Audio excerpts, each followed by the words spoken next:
Take 7. I'm just dropping the 500x off at Rally Raid. I've been lent it by John at Rally Raid to guide my Matlock to Matlock trip, which essentially took 16 people from Peak District up through Yorkshire Dales, Cumbria, Scottish borders, North Coast 500, down the East Coast, Northumberland Coast, Whitby, back to Matlock today. So 2,000 miles in 8 days. Just a quick video on the bike. I think 2019 model Honda, the 500X, is a big improvement on the previous year. I think styling wise it looks better, and I think finally Honda have realised by giving it the 19-inch front wheel as standard that people want to do more with the 500Xs, and there's a lot more market potential for it than they probably originally envisaged 4 or 5 years ago when they launched it. Rally Raid have added the spoke wheels, the longer travel suspension, the uprated rear shock. We've got a Scorpion can on it, we've got Anlas Kappa X tyres, bar bust handguards, Rally Raids, soft luggage racks, and their sump guard, engine guard, bash plate combination. Really enjoy the bike. I think really what sets it apart with the suspension changes is the handling.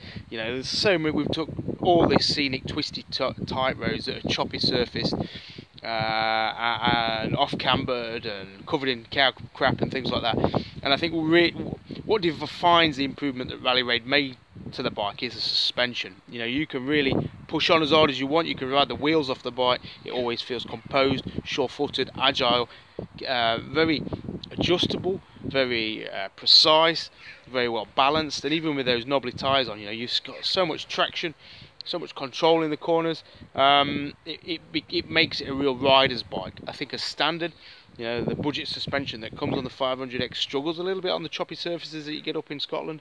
You know, it can't do 2 jobs at once. It can't deal with the chop and turn at the same time. And I found on the previous model when I took it up there, it wants to stand up a lot.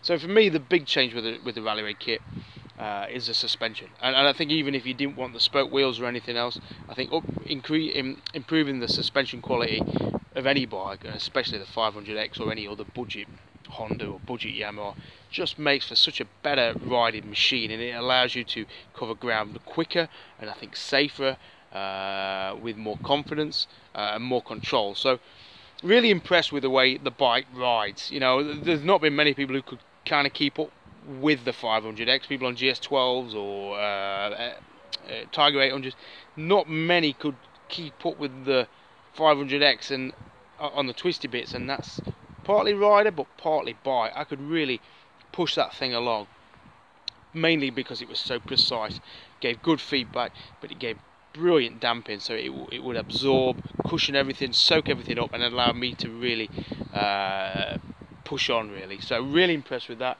Disappointed, I think, still having a single front disc brake.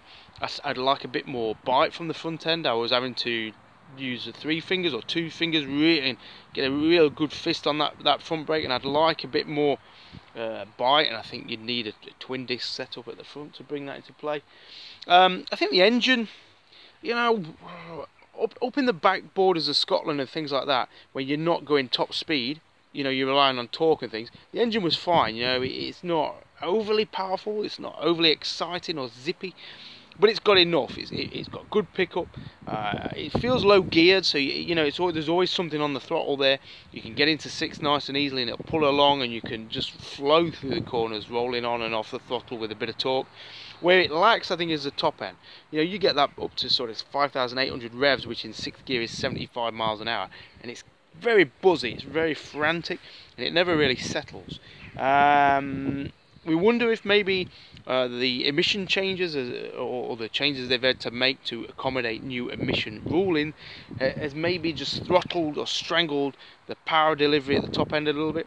Yeah, I certainly don't remember the 500X I rode 4 years ago having that same throttled, frantic, pent-up sort of sense of energy that this one has. So I think you know, that's probably where my disappointment was. Coming down on the motorway at the end of the trip, I just wanted a bit more top end. I wanted a bit more smoothness. I wanted a bit more engine refinement.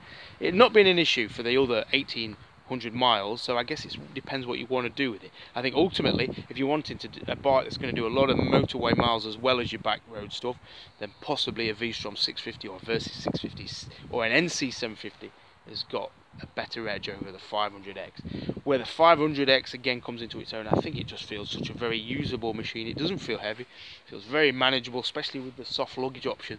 You know, that bike was, it almost looked half the size of the GS1200s and looked half the weight. I know in reality it's not, but the appearance of it, the slenderness of it, the ease at which I could turn that bike around and move it around a campsite, for example, was much better than the guys who were struggling with the 3 boxed up, you know, the panniers and the top box on their GSs. And I think that's where this mid-sized bike really comes into its own. It really gives you back control of your trip. You're not owned by the size of your bike, which I see some people are when they come on the big bikes. You know, they're weighed down by all that they bring. So yeah, 500X is becoming a better package. I think it's a good package now. It's got the 19-inch front wheel as standard, so Honda have upped their game. The styling, it's up their game. The instrument cluster is a little bit hard to read in bright sunlight, but at least now it's got a gear indicator and it's got a trip computer. So again, they've upped their game. Add the Rally Raid kit in, and that, lads, I think the Rally Raid kit makes the bike 30% better or more rounded or more capable in a multitude of different terrains. So in the knobbly tyres, the Untitled Chapter X's, I've been very impressed with those. Traction, we had a lot of rain. Traction in the wet was exceptional, really, and I had no slides, no front end squirms or pushing on or threatening of it washing out. Just gripped, gave good accuracy, good control, good feedback, and so I was really impressed with the Untitled Chapter X's. I didn't expect much. I thought they were a budget, cheap end, you know, Anarchy Wild rip-off, but in fairness, the tyre from Turkey, pretty good and cheap. And I think that's it. That's the, see what we got. That's about it. All I've got to say, really. 75 miles per gallon is not bad. You know, you could see that really dropping as I was on the motorway. Again, that frantic engine. I think it needs another cog on the front sprocket. I think just to take the edge off it and off the revs. And I think it'd still pull low down easy enough. I think it's enough torque or pull at the bottom end. But I think it's a bigger sprocket on the front just give you a bit more refinement at the top end. Decent screen, you know, I've been happy with that. But I think, yeah, just overall the styling is much tidier. You know, nice big pegs from Rally Raid as well. The end cam by Scorpion sounds good. You know, it's not antisocial or yobbish. It just gives a nice burble and crispness. Tyres again look good. The rack's been good. Not sure about the Coyote Giant Loop saddlebags. I think I prefer a regular square saddlebag, soft luggage saddlebag, because I think they're not the most practical. You know, once you've rolled down and tightened up, if you want anything, you've got to undo all that, and I think that's a bit of a ball ache. The seat has been redesigned for the 2019 model. Now I've been doing 7-8 hours in the day, in the saddle each day, and I think they probably dipped a little bit in saddle comfort with the new redesign, but because they made it slender, it's got a little bit more angulation, a bit more angular here. And I think that's probably took the edge a little bit off the comfort from the previous models, CB500Xs, but a very desirable machine actually. I had people saying, "Oh, is that an Africa Twin, or what is that? I've never seen that before." And I think that's part of the appeal of a bike, isn't it? It's that being proud of being on it, being proud to be seen with it. The people who are curious about what it is. I think with the previous 500X, that never would have happened. I think with this 500X, I think you're going to get people asking about it, and certainly when they see the spoke wheels. So, what's it good for? It's good for anyone who wants a versatile machine. You know, around the world, bit of trail riding, whatever. It'll do it all. So, if you're thinking of a 500X, first of all, go and ride one. See if you get on with it. See if you get on with the engine.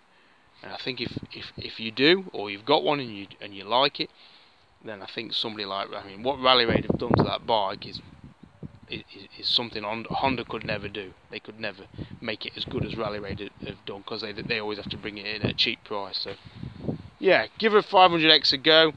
If you like it and you want to extend its appeal and its scope and its ability, go and talk to Rally Raid, because they have done a good job, in fairness. So cheers, John. Thanks for lending it me, mate. Take it easy.